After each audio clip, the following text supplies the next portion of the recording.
Est-ce qu'on peut, sans le vouloir, finir par ressembler à ce qu'on est le plus au monde? Gardez cette question de côté. Elle ne vous quittera plus jusqu'à la fin de cette vidéo. Tom est un homme qui recrute, qui organise, qui répartit les rôles, jusqu'à la voiture qu'on lui prête pour l'occasion.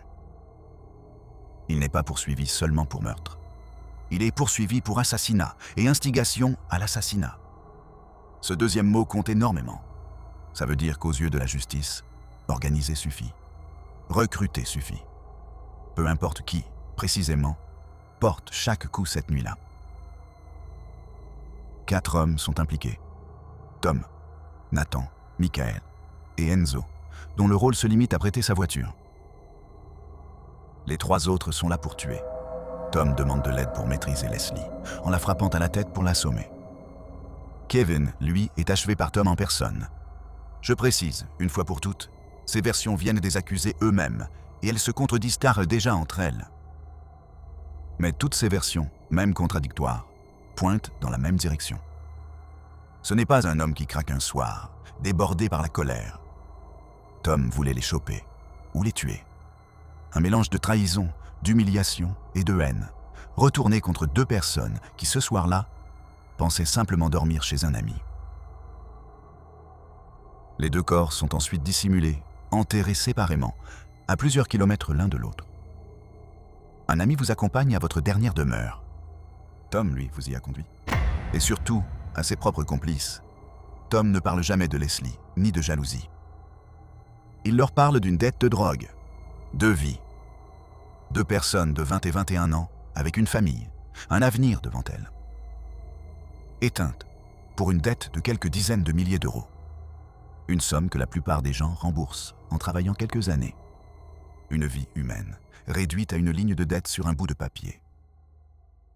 5 hommes seront finalement renvoyés devant la cour d'assises, où ils risquent la perpétuité, au printemps 2027. Et pendant que la justice avance lentement, quelque chose grandit ailleurs. Les premiers jours, ce sont des questions. Les semaines qui suivent, ces questions durcissent, elles deviennent des certitudes. Et après des mois, ce ne sont plus des certitudes.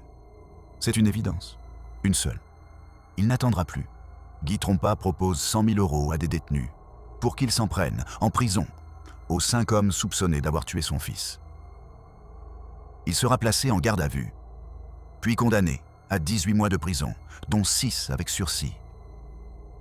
Avant d'aller plus loin, soyons très clairs, tous les 2. Tom a tué.